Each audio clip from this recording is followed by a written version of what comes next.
Let's see. I think I'm sharing the right one. Can you all see that okay? Yes, we can. Perfect. So don't forget for folks to introduce themselves or share something fun about yourselves. But I'll go ahead and start with my introduction. My name is Karina Sanchez. I use she, her pronouns.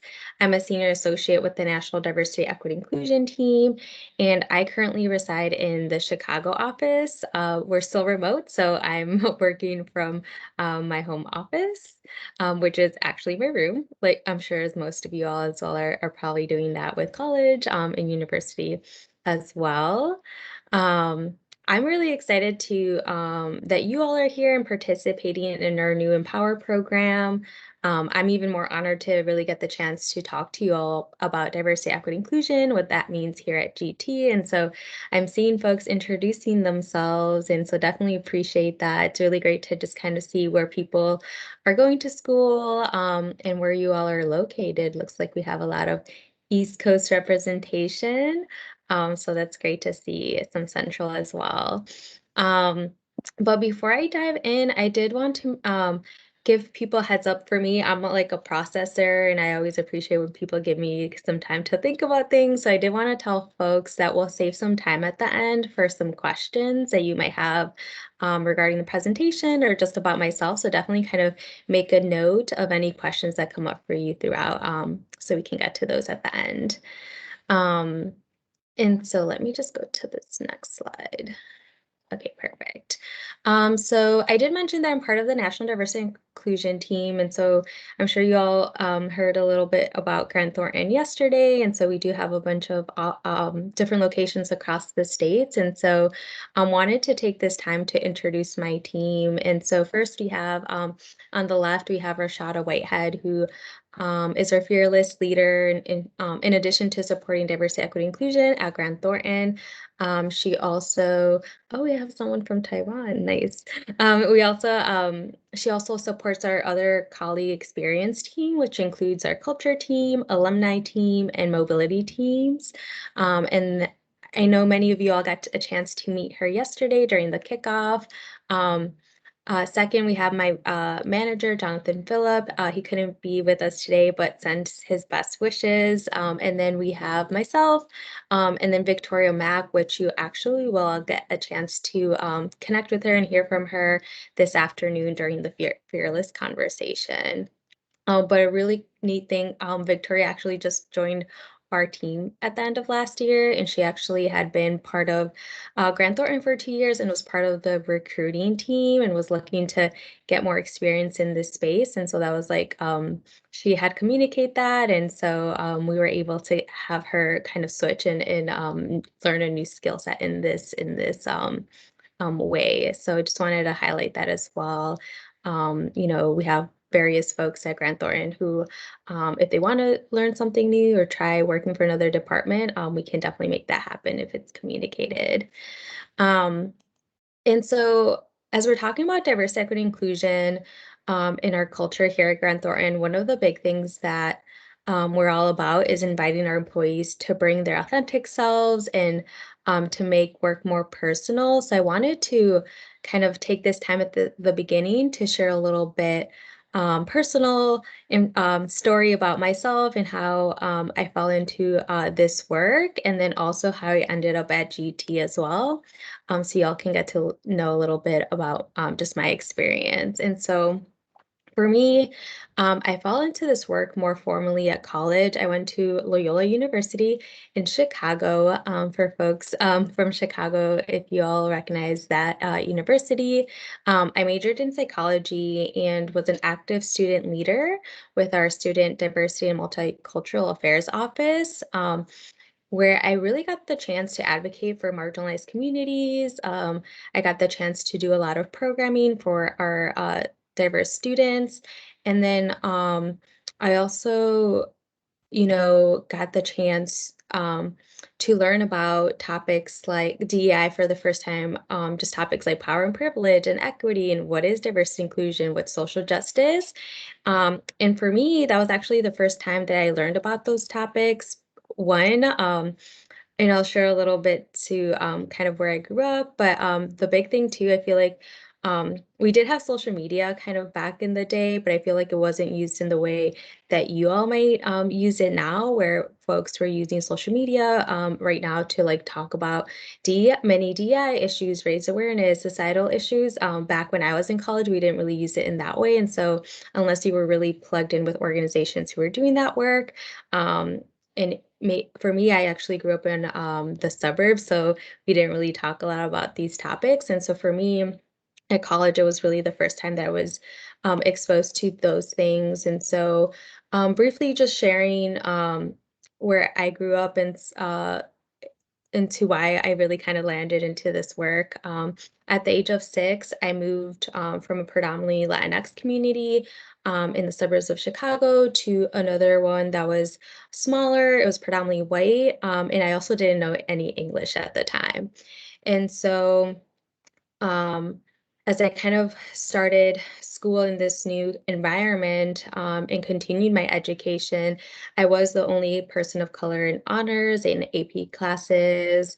And I kind of encountered a lot of moments of like feeling othered or exclusion, microaggression, which at the time I didn't really understand kind of what was happening. I'm also a daughter of immigrants, so my family didn't really have like the tools to also kind of support in navigating those things. And so for me, it wasn't until college where I was introduced to those tools and the language that I was really able to understand my experience growing up.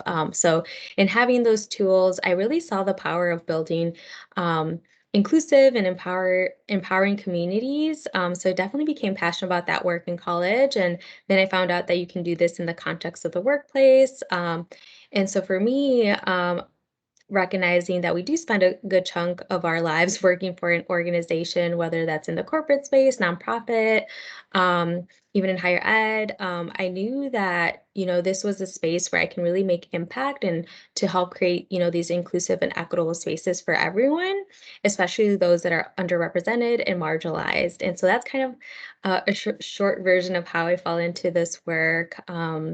And being intentional in getting HR and diversity, equity, inclusion internships during my grad school program. And so I specifically ended up at GT because Jonathan, my manager, he was the one that actually reached out about the role. He thought I would be perfect for it. And so I applied, I knocked the interview out of the park, and the rest kind of was history.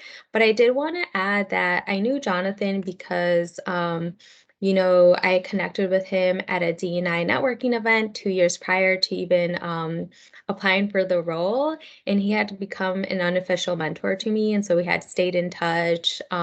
He got to know me as a person, the work that I did, and so for him, it was really easy for him to advocate for me, which really just speaks to the power of networking and having mentors. And so, as you all are going through the Empower program, I definitely encourage you all to kind of keep in touch and maintain those relationships that you make not only with each other, but also the professionals you're meeting, the recruiters as well, because you never know what opportunities these relationships will lead to in the future.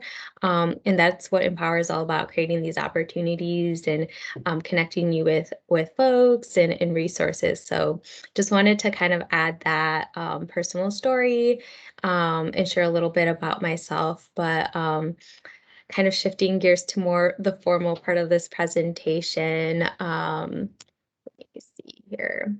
And so DEI stakeholders, before we really kind of get into what diversity, equity, inclusion is and our initiatives at Grant Thornton, I wanted to ground our conversation with this slide because while my team does create and leads the diversity, equity, inclusion strategy, we can't do that ourselves. And even if we could, it wouldn't be successful because this work at its core is very relational and it takes everyone at our organization here at GT to truly kind of shape and drive this work. And so you can see on this diagram, we have a lot of different service lines represented, various internal departments that we work with, our leaders, our PPMDs, and I would even add, while it's not included here formally, I would even say our interns and students like yourselves who participate in our programs like Empower are also included in that. Since all these kind of different stakeholders are not only driving our BRG and DEI initiatives, but they're also shaping it because the needs of inclusion and equity are always evolving and are centering around who our stakeholders and who our employees are. And so it just really shows, you know, this work needs to include all of us, and we all have the tools and kind of accountability and ownership to make this work impactful and sustainable. This next slide, I know there's a lot going on, but at its core, the key message on this slide is, at Grant Thornton, we believe that diversity is essential to driving better business results, and in addition to it just being the right thing to do for our people, our clients, and the communities we serve. And so some of y'all who might be more curious about diversity, equity, inclusion might have read some studies, but there's a lot of studies that show the positive impacts of diversity as it relates to innovation, financial outcomes, when organizations are more diverse, not only in the sense of like um, how people might identify. I think the most common ones are like race, gender, um, age potentially, but that also includes other things like where you grew up. We have some people here at Grant Thornton that immigrated from another country. We have people who are children of immigrants, people that have been here for a while, and even that first generation. So all these other things too, diversity of thought, are things that we welcome at Grant Thornton to really just lead to these different perspectives that will help just make best solutions and make sure that we're being inclusive of other folks. And we also like to emphasize that diversity itself isn't enough because, we can bring all these people from different communities, backgrounds, perspectives, but if we're not making them feel like they are included here, if they don't feel like they belong, then all those benefits that we see and hear about when it comes to having a diverse workforce go away. And so at Grant Thornton, we've been really intentional in creating inclusion. And so that's really being intentional in allowing people to have that psychological safety to bring their best selves to work and know that they're valued for who they are and the skills and ideas that they bring to their roles. And more recently, we've added equity. While we've been doing this work, we wanted to add equity to our title because we recognize that, there's certain like structures or policies outside of work and even that show up at work that people are coming from or starting from different places. And so for us, we've been really intentional in just looking at some of those different things to make sure that we are also, in addition to inclusion, being equitable. And so naturally, diversity, equity, inclusion is embedded in everything that we do. I showed you kind of that diagram in the past slide around just how the different folks that we work with. And so it really shows up in how we recruit, how we train, and even what we send internally and externally as it relates to communications, because for us to be successful in this work, it has to be part of our culture. It can't be separate, and it can't just be messages or words. It needs to be actions. Um, and speaking of actions, last year was a very transformational year for diversity, equity, inclusion, and even just like social justice. As a result of like the pandemic, the murder of George Floyd. And so our leadership team felt the need to be vocal on where we stood after George Floyd, as well as taking action by inviting our Black colleagues to present ideas for change, which then expanded to our other BRGs. And so our leadership didn't want to just take a top-down approach around recommending solutions or ideas, but they really wanted to listen to our employees and really engage them in being part of these solutions and what they would like to see differently at Grant Thornton so that we can truly be inclusive and equitable to their specific communities. And so on this slide, we have a few of those things that were presented and actually got implemented. And it's not the full list. There's a long list, but wanted to just kind of highlight some of these things that we've done as a result of our employees presenting recommendations to not only our team but to our senior leadership. And so one of those was last year we offered unconscious bias training, but we actually made it mandatory for all employees and saw the importance of just having this education be accessible and required for all our employees, as well as recently we did psychological safety, and we're going to do another training around microaggressions to really empower our employees with this DEI knowledge and tools to take those inclusive actions that we want them to, not only in their professional, but also personal lives. We also gave everyone 40 chargeable hours to volunteer in either BRGs or in their community. So basically, that is paid time off to volunteer with organizations that you're passionate about or getting compensated to support BRG and DI activities. And so that for us was really important to our employees, being able to give back to the community and getting paid to do that as well. We also looked at our political donations and policy statements that we make to really ensure that we're aligning our efforts to address anti-discrimination in racial justice legislation, which I thought was super neat.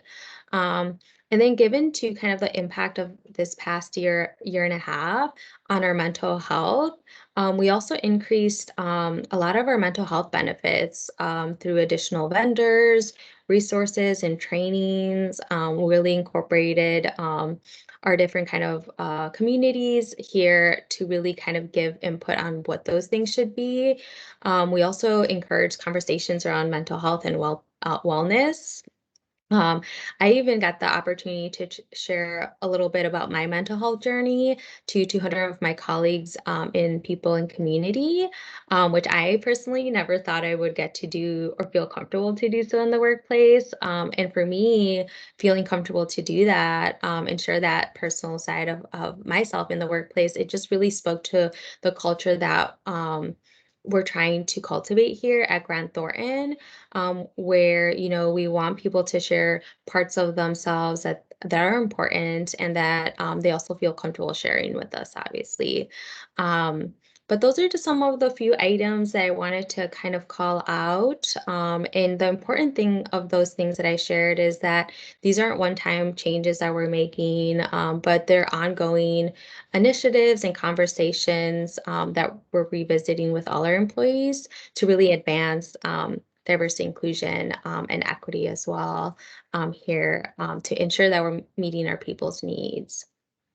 And so I did want to kind of shamelessly also plug some of the work that I've been doing this past year. And so, which I think is fun. Y'all might have other opinions, but last year I actually got the opportunity to host our first internal inclusion conference that was really centered around intersectionality, social justice, and inclusion.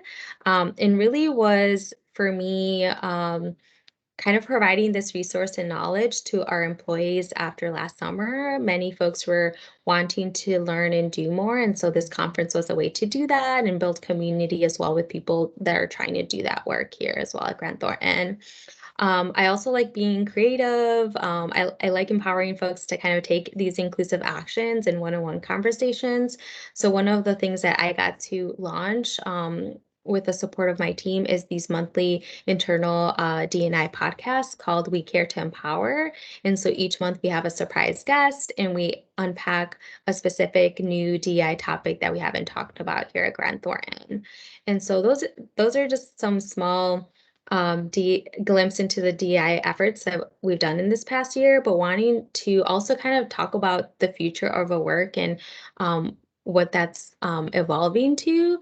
And so on this slide, you'll see that we do have a external report around our DEI demographic data, and it's the first time we've done something like this. It's external facing, and really came up as a result, as well as just last summer. We were already working on this, but given kind of what was happening, I think that there was a big catalyst to really put this report out this past year, just given its importance. And so were able to kind of take a deep dive at our current efforts, lay out our current demographic data, as well as our aspirational goals of where we want to be. And so you all might have heard the phrase that what doesn't get measured doesn't get done. And so it's very true. And so here on this slide, you can see 5 different goals that we created that we hope to achieve in the next 5 years when Grant Thornton becomes 100 years old. Um, and for us, we're really striving to do this. All these goals are centered around retention, recruitment, and professional development of individuals from underrepresented populations. And so, for example, one that I want to call out that some people were a little surprised was that we asked one of our goals to be 30% of new hires should be Black and Latinx folks. Um, and not to say that we're not going to be looking to also improve in other areas, but we wanted to specifically call these two out because as we were looking at our data, these were the areas that were most underrepresented. And so, as we're thinking about the future of our workforce, we recognize that, if we want to see more of that representation, that we need to call it out specifically and dedicate time, money, and resources around that goal. And so for time, I won't go into all the other ones, but this report is on our website, so definitely feel free to check it out to take just a deeper dive onto what our goals are and the plan forward.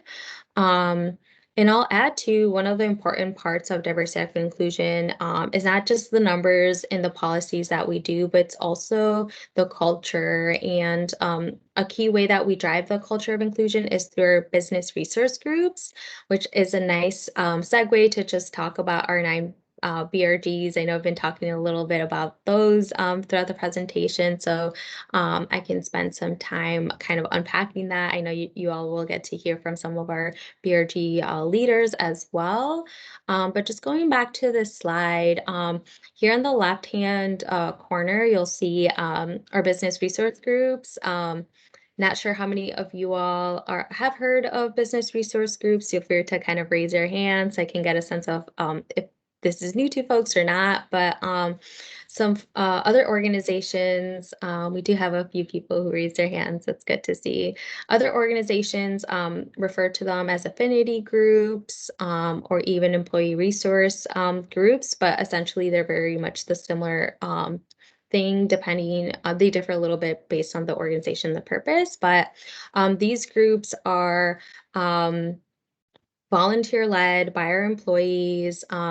Their identity, most of them are identity based or as well. And so just to kind of quickly go through these 9, we have the African American and Allies BRG, Diverse Abilities and Allies BRG for our disability community, Equality GT for LGBTQ plus community, Future Leaders, and they're really looking at equipping our future leaders here in Grant Thornton at all levels with inclusive leadership skills. Our Hispanic, Latinx and Allies BRG, our Pan-Asian and Allies, veterans and allies, women and allies, and working parents and allies. So you might have seen and allies for all of them. While these groups are intended to create a safe space and community and really just unpack and educate our employees on various challenges that these groups might navigate in the workplace, but also kind of celebrate some of the things as well. They also invite allies. They recognize that this work and the work that they're trying to improve and their specific goals can't be done without having allies who will support and champion that work. I will add that our Working Parents and Future Leaders BRG were just added this past year, but our BRG program started more formally 5 years ago. And then 5 years ago, and more unofficially in 2004, we had our first one, which was the women's BRG. And as I mentioned, they just really stemmed from people wanting to have that community, and just try to um, create programming initiatives that would really kind of you know, most folks like recruit more folks of that population, but then also provide professional development opportunities as well. And so, since our 5-year launch, we grew our membership from 500 employees to 4,000 employees, which is about half of the firm being plugged into BRG activities. So I know we're short on time, so I'm gonna try to actually go through this last slide quickly. So just wanted to highlight some of our recent BRG events. Definitely can ask your leaders a bit more about these events as well. But we did have a conversation with our Pan Asian BRG just around kind of addressing the recent events that have been happening really this past year, but more so at the start of this new year around the anti-Asian violence and discrimination that we were seeing. We had a similar conversation as well for African American BRG last summer.